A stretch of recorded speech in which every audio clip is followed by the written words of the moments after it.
नोटबंदी काले धन को मिटाने के लिए नहीं की गई। नोटबंदी जो हमारे छोटे व्यापारी हैं,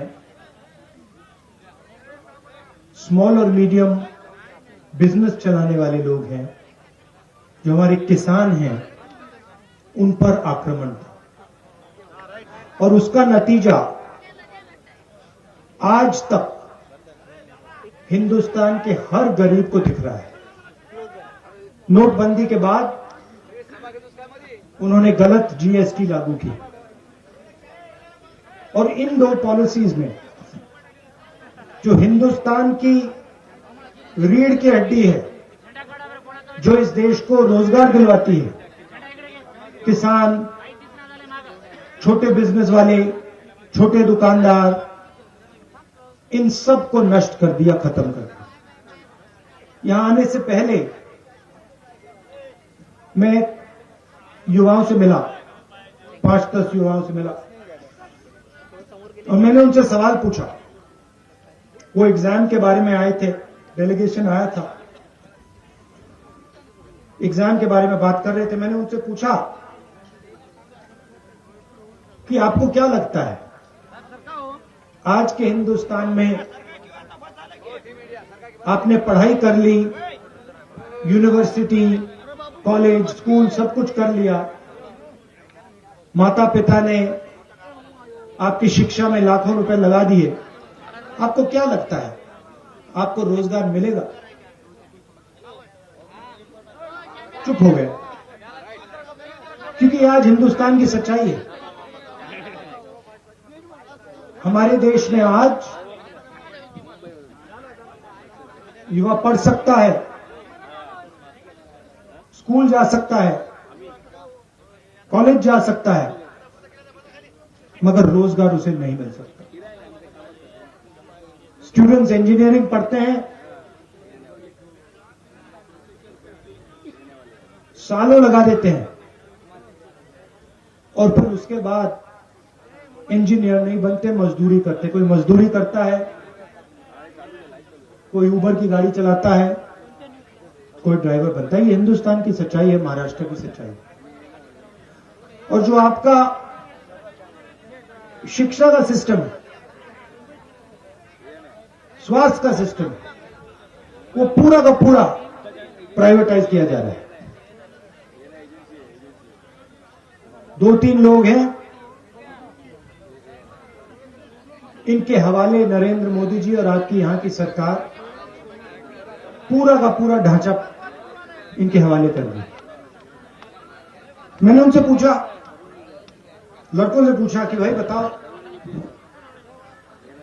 बेरोजगारी के कारण बताओ।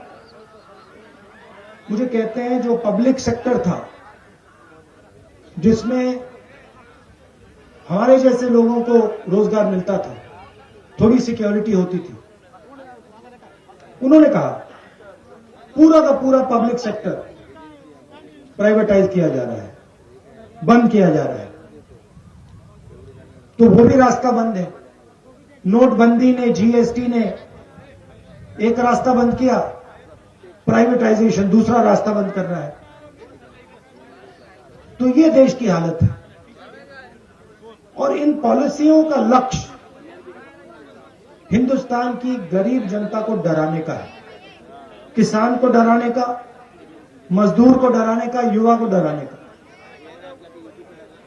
और बीजेपी और आरएसएस डर को फिर नफरत में बदल देते हैं। डर के बिना नफरत हो ही नहीं सकती। अगर डर नहीं है तो नफरत नहीं हो सकती। अगर डर है तो उसको नफरत में बहुत आसानी से बदला जा सकता है। यह हिंदुस्तान में हो रहा है और इससे देश का कोई फायदा नहीं होने वाला। बेरोजगारी से, महंगाई से देश का कोई फायदा नहीं होगा। नफरत से देश का कोई फायदा नहीं होने वाला। और यह इस देश का इतिहास ही नहीं है। यह भाईचारे का देश है, एकता का देश है, इज्जत का देश है। इसीलिए हमने भारत जोड़ो यात्रा शुरू की। 3,600 किलोमीटर की यात्रा है। तमिलनाडु में कन्याकुमारी में शुरू किया, 60 दिन हो गए हैं। मैं आपको बता रहा हूं, ऐसा लग रहा है कि आज सुबह हमने शुरुआत की।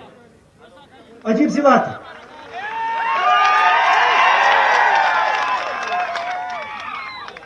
हमारे यात्री, उनसे आप पूछो, किसी को समझ नहीं आ रही बात। 25-25 किलोमीटर हर रोज चलते हैं, 60 दिन से चल रहे हैं। अभी मैं भाषण दे रहा हूं, ऐसा लग रहा है कि 15 मिनट पहले मैंने शुरू किया। ये हो क्या रहा है? आमतौर से आदमी सुबह उठता है, थकान नहीं होती, दिन भर काम करता है, शाम को थकान होती है ना। यहां अजीब सी बात है, यहां हम सुबह उठते हैं, थकान नहीं होती, 25 किलोमीटर चलते हैं, 25 किलोमीटर चलने के बाद थकान नहीं होती। मैंने सोचा ये हो क्या रहा है, जवाब बताऊं आपको। हम अपनी शक्ति का प्रयोग नहीं कर रहे। राहुल गांधी अपनी शक्ति का प्रयोग नहीं कर रहा। ये जो यात्री हैं, ये अपनी शक्ति का प्रयोग नहीं कर रहे हैं। हम सब आपकी शक्ति का प्रयोग कर रहे हैं। आप हमें पीछे से धकेल रहे हो। आपका प्यार हमें पीछे से धकेल रहा है। और ये आपका जो प्यार है, ये हमें श्रीनगर तक पहुंचाएगा। और वहां देखना, वहां मेरा भाषण देख लेना, वहां भी मैं यही कहूंगा कि मुझे समझ नहीं आया, 130-140 दिन हो गए, रोज 7-8 घंटे चले हैं, 25-30 किलोमीटर चल रहे हैं, मगर थकान नहीं आ रही। क्योंकि आपकी आवाज है,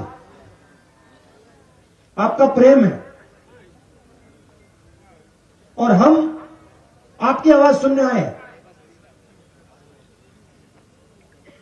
मैं यहां लंबा भाषण नहीं देना चाहता। राजनेता आते हैं, 2 घंटे का भाषण करते हैं, कोई जरूरत नहीं है।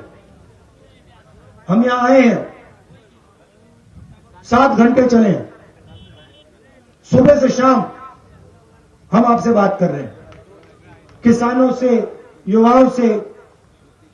अभी विकलांग औरत मिली मुझे, उसके दिल में जो था उसने मुझे बताया, उसकी व्हीलचेयर को धकेला मैंने।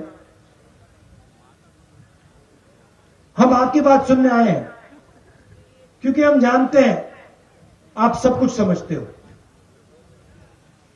खेती के बारे में सीखना हो, किसी ब्यूरोक्रेट की जरूरत नहीं होती है। खेती के बारे में सीखना हो तो किसान के साथ बैठ जाओ, 15 मिनट में वो आपको समझा देगा जो समझना है। वो क्या कह रहा है? कह रहा है कि हमारा कर्जा माफ नहीं होता। हिंदुस्तान के अरबपतियों का कर्जा 2 मिनट में माफ हो जाता है, हमारा नहीं होता। हमने क्या गलती की? हमने कौन सी गलती कर दी? वो बता रहा है, कहता हमें एमएसपी नहीं मिलती।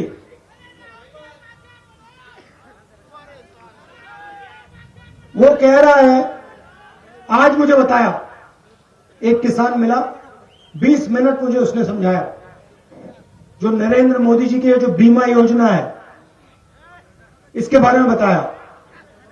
कहता है कि हम पैसा डालते हैं, सरकार पैसा डालती है, और सीधा का सीधा पैसा हिंदुस्तान के 2-3 सबसे बड़े अरबपतियों की जेब में जाता है।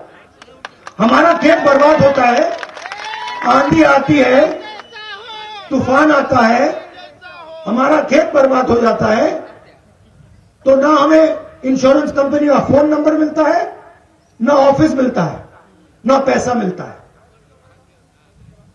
तो अगर किसानों से बात की 15 मिनट में, 20 मिनट में, वो समझा देंगे क्या हो रहा है। छोटे दुकानदार से बात करो, बता देगा। नरेंद्र मोदी जी ने काले धन के खिलाफ लड़ाई लड़ी, या छोटे बिजनेस वालों की हत्या कर दी, खत्म कर दिया? वो बता देगा 2 मिनट में। युवाओं से पूछो, वो कहेगा, युवा कहेगा कि भैया मुझे रोजगार नहीं मिल सकता, कुछ भी हो जाए मैं जानता हूं मैं इंजीनियर नहीं बन सकता।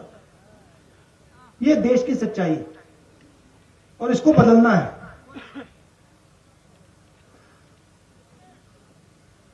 और ये देश में आरएसएस और नरेंद्र मोदी जी ने, बीजेपी ने नफरत की राजनीति शुरू की है।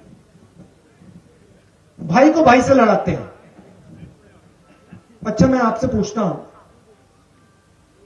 परिवार में जब 2 भाई लड़ते हैं तो परिवार का फायदा होता है क्या? परिवार में बेटा और पिता लड़ता है, परिवार आगे जा सकता है क्या? बर्बाद होता है ना। तो फिर आप मुझे समझाओ, अगर जब भाई भाई के साथ लड़ता है परिवार बर्बाद होता है, तो फिर यहां देश में अगर भाई भाई से लड़ेगा तो देश का क्या होगा? बर्बाद होगा। तो ये लोग अपने आप को देशभक्त कहते हैं। कैसे देशभक्त हैं ये? देश में नफरत फैला रहे हैं, एक भाई को दूसरे भाई से लड़ा रहे हैं, एक भाषा को दूसरी भाषा से लड़ा रहे हैं, एक जात को दूसरी जात से लड़ा रहे हैं, एक धर्म को दूसरे धर्म से लड़ा रहे हैं, और फिर कहते हैं हम देशभक्त हैं। कौन से देश के भक्त हो आप? इस देश के भक्त तो नहीं हो। तो इसीलिए हमने ये यात्रा शुरू की, और इसमें 1 इंच मतलब हम शुरू करेंगे, कन्याकुमारी से शुरू किया और कश्मीर में, श्रीनगर में ये जो हमारा तिरंगा है उसको हम आगे जाके लहराएंगे। और आपने हमें इतनी शक्ति दी है, इतना प्यार दिया है, मैं आपको बता भी नहीं सकता। मैं यहां 3-4 घंटे बैठ जाऊं तब भी मैं आपको समझा नहीं सकता कि आपने मुझे कितना दिया है, कितना प्यार दिया है, कितनी शक्ति दी।